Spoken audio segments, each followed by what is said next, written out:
I still remember the exact moment she said it. It's mine now. Not can I use it. Not would you mind. Not even a fake smile to soften the blow. Just, it's mine now. And the worst part? My son stood right behind her silent. That silence hurt more than her words ever could. Because this wasn't just a room. This was my bedroom. The one I shared with my husband for over 30 years. The one where I cried the night he passed away. The one where I rebuilt myself when the world collapsed. And now, this girl, this woman who had been in my family for barely 2 years, was standing there, claiming it like I didn't exist. I looked at her, searching her face for some sign of hesitation. Some respect. Some humanity. Nothing. Just entitlement. I'm sorry, I said quietly, thinking maybe I had misheard her. She crossed her arms, completely unfazed. We need more space. This room is bigger, and it gets better light. It makes more sense for us to have it. Us. She said us like I wasn't part of that word anymore. Like I had been quietly removed from my own family. I turned to my son, Daniel. He avoided my eyes. That was the moment something inside me cracked. Not loudly. Not dramatically. Just a quiet, painful realization. I had raised this boy. I had sacrificed everything for him. Late nights, double shifts, skipped meals, just so he could have a better life. And now he couldn't even look me in the eye. Mom, he finally muttered. It's just a room. Just a room. Funny how people always say that, when it's not their memories being taken away. I smiled. Not because I was happy, but because I suddenly understood something very clearly. Respect isn't given by blood. And love doesn't always come back the way you give it. You're right, I said calmly. It's just a room. Relief washed over her face instantly. She thought she had won. That I was weak. That I would step aside like I always had. She had no idea what she had just started. Because what she didn't know was that this house wasn't just full of memories. It was full of secrets. And some of those secrets could change everything. That night, I packed my things slowly. Not because I had to, but because I wanted to. Every drawer I opened brought back a memory. My husband's old watch. A faded photograph from our honeymoon. A letter he wrote me when we had nothing but hope. I held that letter a little longer than I should have. You always said I was too kind. I whispered to the empty room. Maybe you were right. By the time I finished packing, the house was quiet. Too quiet. From downstairs, I could hear her laughing. Laughing. In my house. In what used to be my safe place. I walked down the stairs, each step heavier than the last. They were sitting on the couch together, scrolling through something on her phone. She didn't even look up. Keys, she said casually, holding out her hand. For a second, I thought she was joking. But no, she was serious. I'll handle the house from now on, she added. It's easier that way. I stared at her hand, then at my son. Still silent. Always silent. Something inside me finally went still. Not broken. Not angry. Just still. I reached into my pocket and placed the keys in her hand. Her fingers closed around them quickly, like she was afraid I might change my mind. I almost smiled, because she thought those keys meant control. She had no idea. Those keys meant responsibility. And responsibility comes with consequences. Make sure you take good care of everything, I said softly. Oh, don't worry, she replied. I will. I nodded. I know you will. And as I turned to walk away, I added one last sentence. The one that would keep her awake at night. Because everything in this house has a history. She frowned slightly. Meaning. I paused at the door. Without turning back, I said.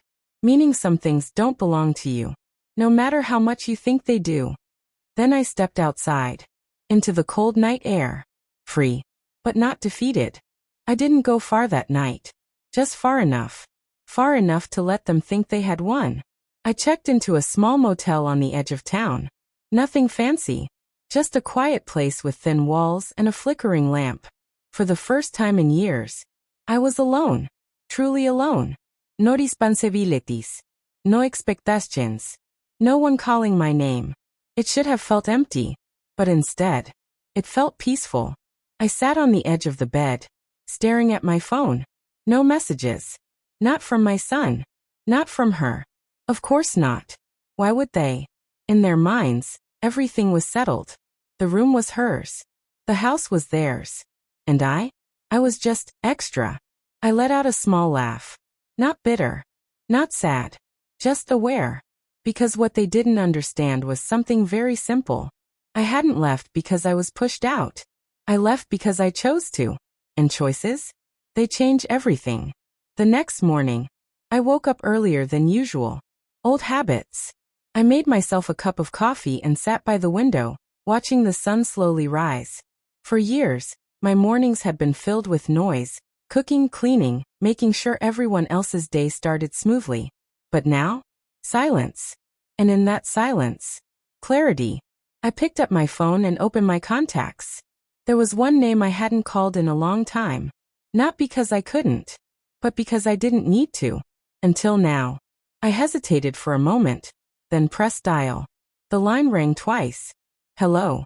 His voice hadn't changed. Calm. Steady. Professional. Good morning, I said. I think it's time we had a conversation. There was a brief pause on the other end. Then, I was wondering when you'd call. Back at the house, things were different. At least, that's what she thought. She walked into the bedroom, my bedroom, like she owned the world. Sunlight poured through the windows just like she said it would. See? She said to my son. It's perfect. He nodded, but something about his expression felt off. He couldn't explain it. Just a quiet discomfort sitting in his chest. But he ignored it. Because ignoring things had become easier than confronting them. She started rearranging everything immediately. The bed. The closet. The drawers. My things. Packed away without a second thought. Out of sight. Out of mind. That old stuff was just taking up space anyway, she muttered. But as she opened the final drawer, she paused. Inside was something she hadn't expected. A small locked wooden box. Old. Carefully kept. She frowned. What's this? My son glanced over. Probably just Mom's old things. Leave it. But she didn't. Curiosity has a way of overriding common sense. She picked it up, turning it over in her hands. It was heavier than it looked. What do you think is inside? She asked. Does it matter? He replied, already losing interest. She smirked slightly. Oh, it matters. Because in her mind, everything in that room now belonged to her. And that included whatever secrets were hidden inside that box. Meanwhile, I sat across from him in a quiet office. Neat. Organized. Controlled. Just the way he always liked it. You've been patient, he said, folding his hands on the desk. Most people would have acted sooner. I'm not most people, I replied calmly. No emouschin. No hesitaschin. Just certainty. He nodded. Yes, I can see that. He slid a folder across the desk toward me. Thick. Detailed. Prepared long before this moment. Everything is exactly as you arranged it, he continued. Nothing has changed. I placed my hand on the folder, but didn't open it yet. Good, I said. Because I didn't need to check. I already knew. I had planned this carefully. Not out of anger. Not out of revenge. But out of understanding. Because life teaches you one thing, if you pay attention. People don't show you who they are when things are easy. They show you when they think they've already won. Back at the house, she had found a way to open the box. It wasn't hard. A little force, a little impatience. And the lock gave in.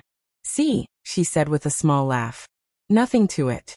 My son didn't respond. He was watching her now. Something about this didn't feel right. But it was too late. The box was already open.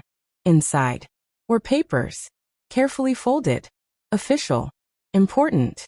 Her smile faded slightly as she pulled them out. What is this?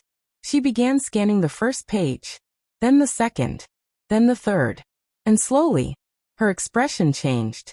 Confusion. Then disbelief. Then, a flicker of panic. This doesn't make sense, she said, her voice tightening. My son stood up, walking over. What is it? She handed him the papers without a word. He read them. Once. Then again. as if reading them twice would somehow change what they said. But it didn't. Because the truth doesn't change just because you don't like it. What does this mean? He asked, his voice quieter now. She shook her head. No, this has to be wrong. But deep down, she already knew. It wasn't wrong. It was just something she never expected. Across town, I finally opened the folder. Everything was exactly where it should be. Every detail. Every signature. Every clause. Perfect. I closed it gently and looked up. It's time, I said. He gave a small, knowing nod. Are you sure? I smiled. Calm. Certain. Unshaken. I've never been more sure of anything. Back in that house. The same house she thought she owned. Silence filled the room.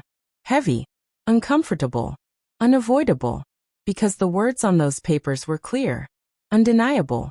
And impossible to ignore. She looked at my son, her voice barely above a whisper. Why didn't she tell us? He didn't answer. Because deep down, he knew exactly why. And as the truth slowly settled in, one thing became painfully clear. She hadn't taken my room. She had stepped into something she didn't understand. Something far bigger than her. And now, there was no easy way out. The paper trembled slightly in her hands. Not because it was heavy, but because the truth written on it was. This has to be some kind of mistake, she whispered, her voice losing all the confidence it once had. But it wasn't a mistake. And deep down, she knew it. My son sat down slowly, staring at the document like it might disappear if he blinked long enough. But it didn't. Because reality doesn't vanish just because you're not ready for it. What does this mean? He asked again, this time quieter, almost like a child asking for reassurance. But there was none to give. She pointed at a line on the paper, her finger slightly shaking. It says the house isn't in your name. Silence. Heavy. Uncomfortable. Final. He swallowed hard. That's not possible. This is my house, she said. She never said that. She cut in quickly. And that was the moment it hit him. Hard. Painfully. Clearly. I had never once said the house belonged to him. Not directly. Not legally. Not ever. Assumptions. That's what they had been living on. And assumptions? They break the hardest. She must have transferred it to you at some point, she said, trying to hold on to control. Maybe we just don't have the updated papers. But the more she spoke, the less convincing she sounded. He looked back at the document, reading every line now, carefully, slowly, like someone trying to undo a mistake that had already been made. No, he muttered. This says the property is held under a trust. A what? She asked sharply. A trust, he repeated, his voice hollow. Not in my name. Not in hers directly either. Her stomach dropped. Because now, things were getting complicated. And complicated meant danger. Meanwhile, I walked out of the office with calm steps. Not rushed. Not hesitant. Just steady. Because everything was unfolding exactly the way it was supposed to. Some people think strength is loud. That power comes from shouting, fighting, forcing your way through. But real power is quiet. It waits. It watches. And when the time is right, it moves. Back at the house, panic was slowly replacing arrogance. What does that even mean for us? She asked, her tone no longer demanding but desperate. He didn't answer immediately. Because he was still reading. Still processing. Still realizing how little he actually knew. It means, he finally said, that we don't actually own this house. Her head snapped toward him. What? It means we've been living here, but we don't legally control it. The room felt smaller, colder, uncertain. That doesn't make sense, she said quickly. She gave you the keys. She let us stay here. She allowed it, he interrupted. That word landed differently. Allowed. Not given. Not transferred. Allowed. And permissions? They can be taken back. Her breathing became shallow. Fussed. Uneven. So what, we can just be kicked out? She asked. He didn't respond. Because the answer was already sitting in front of them. In black and white. Signed. Stamped. Final. She suddenly stood up, pacing the room. No. No, this isn't happening. She wouldn't do that. She wouldn't just leave us like this. But even as she said it, her voice lacked belief, because now she was remembering every moment, every word, every look, especially the last thing I said before walking out. Everything in this house has a history. And suddenly, that sentence didn't sound emotional anymore. It sounded like a warning. He leaned back, running a hand over his face. How did we not know this? He whispered. But the answer was simple. They never asked. Because they never thought they needed to. She stopped pacing, slowly turning toward him. What else is in there? She asked. He flipped through the papers again. More pages. More clauses. More details. And with each one, the situation became clearer. And worse. There are conditions, he said quietly. Her heart sank. What kind of conditions? He hesitated. Just for a second. But that second said everything. The house stays under the trust, he continued. And the primary resident has to meet certain requirements. Her voice dropped to a whisper. What requirements? He looked up at her, eyes filled with something she hadn't seen before. Not anger, not frustration, but realization. The primary resident, he said slowly, is her. Silence. Pure. Crushing. Silence. She shook her head immediately. No. That's not.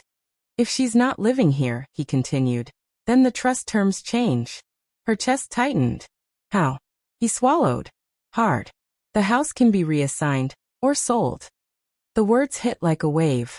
Sudden. Cold. Unforgiving. For the first time since she walked into that bedroom, she felt it. Not control. Not confidence. But fear. Real fear. Because the ground beneath her wasn't stable anymore. And everything she thought she had taken was never hers to begin with. Across town, I stood by the window looking out at the city. Calm. Still. Certain. Because I knew exactly what was happening inside that house. Confusion. Panic. Regret. All the things that come when people finally face the truth. I picked up my phone. Looked at the screen for a moment. Then placed it back down. No need to call. Not yet. Because now, they would call me. Back in that house. She finally spoke again. Her voice barely holding together. We need to talk to her. He nodded slowly. Because now, there was no other option left. And for the first time since I walked out that door, they understood something they should have known all along. This was never about a room. It was about control, respect, and consequences. And now, they were about to face all three. For a long time, neither of them spoke. The papers were still spread across the bed. That same bed she had claimed just hours ago. It's mine now. The words echoed in her mind again. But this time, they didn't sound powerful. They sounded foolish, naive, dangerous. She sat down slowly, as if the weight of everything had suddenly caught up to her. This doesn't change anything, she said at first. But her voice lacked strength. It lacked conviction. It lacked control. Because control was slipping. I'm understanding her, he replied.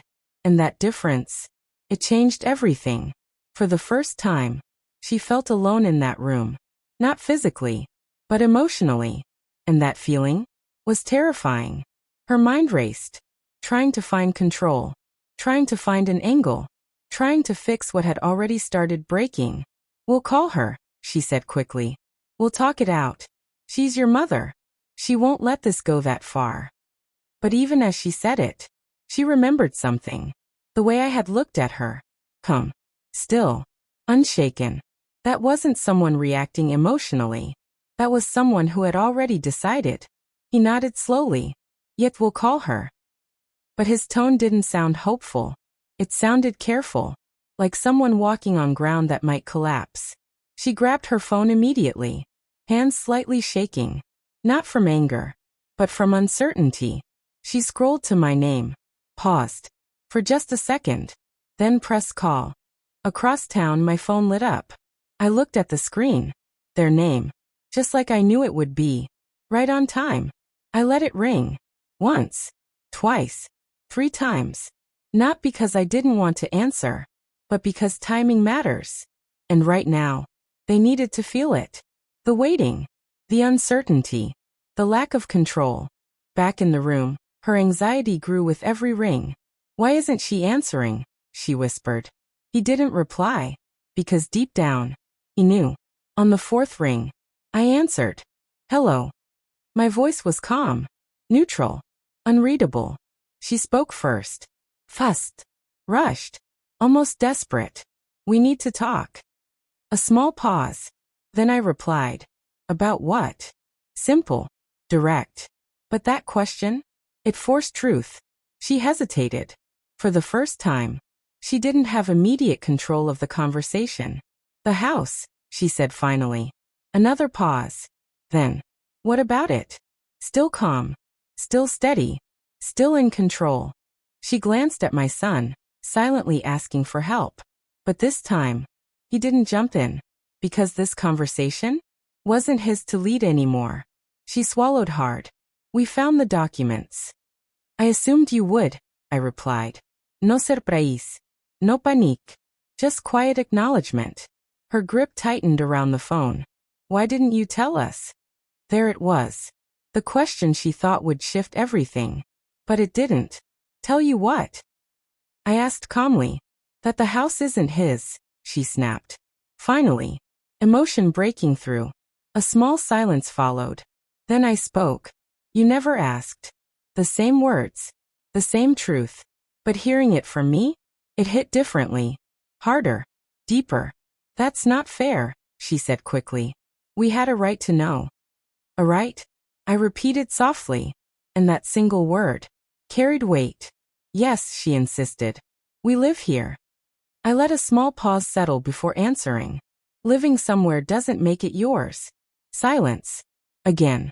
But this time, it wasn't just uncomfortable. It was exposing. My son finally spoke.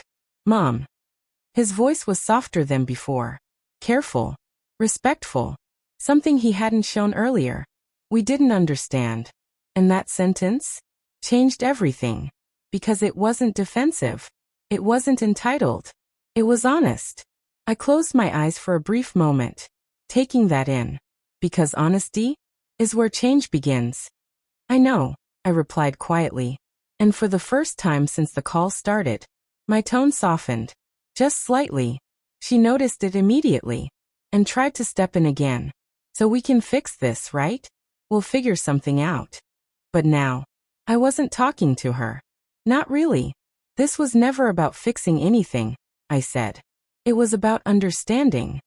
The room went still on their side. Because now, they were starting to see it.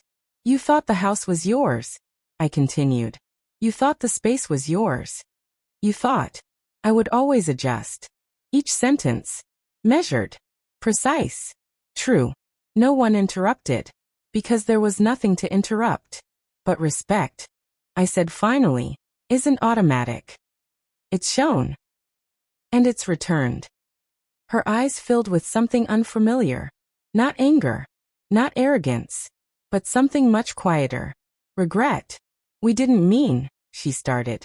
But I gently cut her off. I know what you meant. And that was enough. A long pause followed. Then my son spoke again. What happens now? A simple question. But one that carried everything. I looked out the window. At the calm city. At the stillness. At the clarity. That, I said slowly, depends on what you've learned. And for the first time since this all began, they realized something powerful. Something unavoidable. Something real. This wasn't about winning anymore. This was about consequences. Silence stretched across the call. Not empty. Not meaningless. But full of everything that had been left unsaid for years. That depends on what you've learned. My words lingered in the air. And for the first time, neither of them rushed to respond. Because now they understood something important. This wasn't a conversation they could control. On the other end, she slowly lowered herself onto the edge of the bed. The same bed she had claimed with so much confidence. It's mine now. Now it didn't feel like victory. It felt like a mistake. My son stood near the window, staring outside. But he wasn't really looking at anything. He was thinking, replaying everything. Every moment. Every word. Every silence. Especially his own. I should have said something, he finally whispered. Not to me. Not to her. But to himself. A quiet confession. A painful realization. She looked at him. Really looked at him. And for the first time, she saw the distance. Not physical, but emotional. And that scared her more than anything else. Don't do that, she said quickly. Don't turn this into something bigger than it is. But it was already bigger. Much bigger. He turned toward her slowly. This was never small, he said. And there it was again. Truth. Clear. Unavoidable. She felt it slipping. Control. Certainty. The version of reality she had built in her head. So she did what people often do when they feel cornered. She tried to regain power. We're overreacting, she said, standing up again. It's just paperwork. We'll sort it out. She's emotional right now. Emotional. The word hung in the air like an excuse. On the phone I heard it. And for the first time, I smiled. Not out of anger. Not out of victory. But out of understanding. Because that one word told me everything I needed to know. I'm not emotional, I said calmly. And my tone? It didn't rise. It didn't shake. It didn't break. It stayed exactly the same. That shook her more than any anger could have. Because anger? You can fight. But calm certainty? You can't. Then what is this? She asked, her voice tightening. This, I replied slowly, is clarity. Silence. Again. But this silence was different. This silence was acceptance trying to find its way in. My son stepped closer to the bed. Closer to her. But not in support.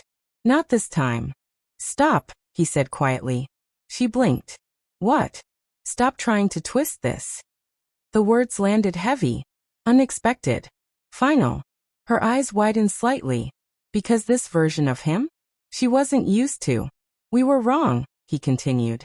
We assumed. We took. We didn't ask. Each word. Carefully chosen. Each one. A step closer to truth. And I stayed quiet, he added. That one hurt him the most. Because deep down, he knew silence can be louder than words. She shook her head again, but slower this time. Less certain. Less defensive. So what now? She asked, her voice softer. Not demanding. Not controlling. Just unsure. He didn't answer. Because that question wasn't his anymore. Mom, he said into the phone. And that one word. It carried something it hadn't before. Respect. Real respect that didn't respond immediately. Not because I was ignoring him, but because moments like this deserve space. I'm listening, I said finally. He took a deep breath. The kind that comes before something honest. Something real. Something difficult. I'm sorry. 2 words. Simple, but heavy. Because they were real. Not forced. Not convenient. But earned. On the other side she froze. Because she hadn't said it. Not yet. Maybe she couldn't. Or maybe she didn't know how. I closed my eyes for a moment, letting those words settle. Not rushing to accept them. Not rejecting them either. Just hearing them. Why? I asked softly. Not to challenge him, but to understand. He hesitated, then answered. Because I let it happen. Truth. Pure. Unfiltered. And I asked gently. He swallowed. Hard. Because I didn't respect what you built. That one hit deeper. Because now he understood. Silence followed. But this time, it wasn't uncomfortable. It was meaningful. She finally spoke. Quiet. Careful. Different. She started. But the words didn't come easily. Because for someone used to control, humility feels unfamiliar. I didn't think about it like that, she admitted. Not a full apology. Not yet. But a crack. A beginning. You didn't think about it at all, I replied calmly. Not harsh. Not cruel. Just honest. She lowered her gaze. Because she knew. That was true. Another pause. Then I spoke again. You walked into a space that held my life. You saw comfort but not history. You saw size but not meaning. Each sentence Soft, but powerful. No one interrupted. Because now, they were finally listening. And when you said, "It's mine now," I paused. Not for effect, but because that moment mattered. You told me exactly how you saw me. Her eyes filled. Not dramatically, not loudly, but quietly. "That's not what I meant," she whispered. "I know," I said. And I did. Because sometimes, people don't mean to hurt. They just don't think. Another long silence. Then finally, the question returned. But this time, different. "What happens now?" my son asked again. But now, there was no fear. No entitlement. Just readiness. I looked out at the horizon. Calm. Still. Clear. "Now," I said slowly, "we decide what kind of family we're going to be." And that sentence changed everything. Because this was no longer about a room, or a house, or control. This was about something much bigger. Respect. Accountability. And whether love could still be rebuilt. The line stayed quiet for a moment after I spoke. We decide what kind of family we're going to be. Simple words. But heavy. Because now, there was no hiding behind assumptions. No excuses left. Only truth. On the other side, neither of them spoke immediately. Because decisions like this aren't quick. They aren't easy. And they aren't comfortable. My son finally broke the silence. "I want to fix this." His voice wasn't loud. It wasn't dramatic. But it was steady. Real. She looked at him, searching his face, trying to understand if this was temporary, or something deeper. But what she saw scared her a little. Because this wasn't hesitation anymore. This was clarity. "And how do you think we do that?" I asked calmly. Not challenging. Just asking. He exhaled slowly. "By doing what we should have done from the beginning." A pause. Then, "Respecting you." Those words. They mattered. Because respect isn't something you say. It's something you show. I stayed quiet, letting him continue. "We were comfortable," he admitted. "We thought because we were here, because you allowed it, that it just belonged to us." He paused again. "And we were wrong." That word again. Wrong. But this time, it didn't sound defensive. It sounded honest. She finally spoke. Her voice softer than it had ever been before. "I didn't understand what that room meant to you. Not perfect. Not complete. But real. And now?" I asked gently. She hesitated. Then answered. "Now I think. I took something that wasn't mine to take." Silence followed. But this silence felt different. Lighter. Like something heavy had finally been acknowledged. I walked over to the window, watching the sunlight stretch across the city. For a moment, I didn't say anything. Because decisions like this shouldn't be rushed. "I'm coming back," I said finally. Both of them reacted at the same time. Relief. Immediate. Visible. But I continued before they could speak. "But things won't go back to the way they were." That stopped them. Because they understood something now. Going back wasn't the point.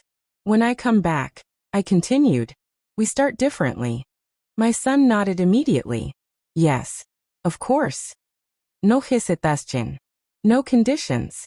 She stayed quiet for a moment longer. Then softly said, "I understand." And maybe, for the first time, she actually did. Later that evening, I stood in front of the house again. The same house. The same door. But everything felt different. I stepped inside slowly. Not as someone returning to claim control, but as someone who had never really lost it. They were both waiting. Standing. Not sitting. Not relaxed. But aware. My son walked forward first. His eyes met mine. "No avoidance. No silence." "I'm sorry," he said again. This time, I nodded. Because now, I believed him. She stepped forward next. More hesitant. More careful. "I shouldn't have said what I said," she admitted. Her voice wasn't perfect. It wasn't strong. But it was real. And I shouldn't have taken that room like it didn't matter. I looked at her for a long moment. Not judging. Not angry. Just seeing her. "Do you understand why it mattered?" I asked. She nodded slowly. Because it wasn't just a room. I gave a small nod. Because that was enough. Without another word, she turned, walked toward the bedroom, opened the door. Everything inside had been changed earlier, rearranged, reclaimed. But now, she started putting things back. Quietly, carefully, respectfully. Not because she was told to, but because she understood. My son helped her. Not out of obligation, but out of responsibility. And I stood there for a moment, watching. Not as someone who had won, but as someone who had been heard. Later that night, I walked back into my room. My space. My memories. My life. Everything wasn't exactly how it used to be. But something had changed. Something better. The house felt warmer. Not because anything physical had changed, but because something invisible had. At dinner, we sat together. Not perfectly. Not without awkward moments. But honestly. And sometimes, that's enough. Before going to bed, my son stopped me. Mom. I turned. Thank you for not giving up on us. I looked at him. Really looked at him. I didn't stay for the house, I said softly. I stayed for the chance that you'd understand. He nodded. Because now, he did. That night, as I sat in my room, I picked up my husband's old letter again. The one I had packed. The one I almost left behind. You always said I was too kind. I whispered. A small smile touched my lips. Maybe I'm just patient. Because kindness isn't weakness. And patience isn't surrender. Sometimes, it's power. And as the lights dimmed, and the house fell quiet, one truth remained. She thought she took my room. But in the end, we rebuilt something far more important.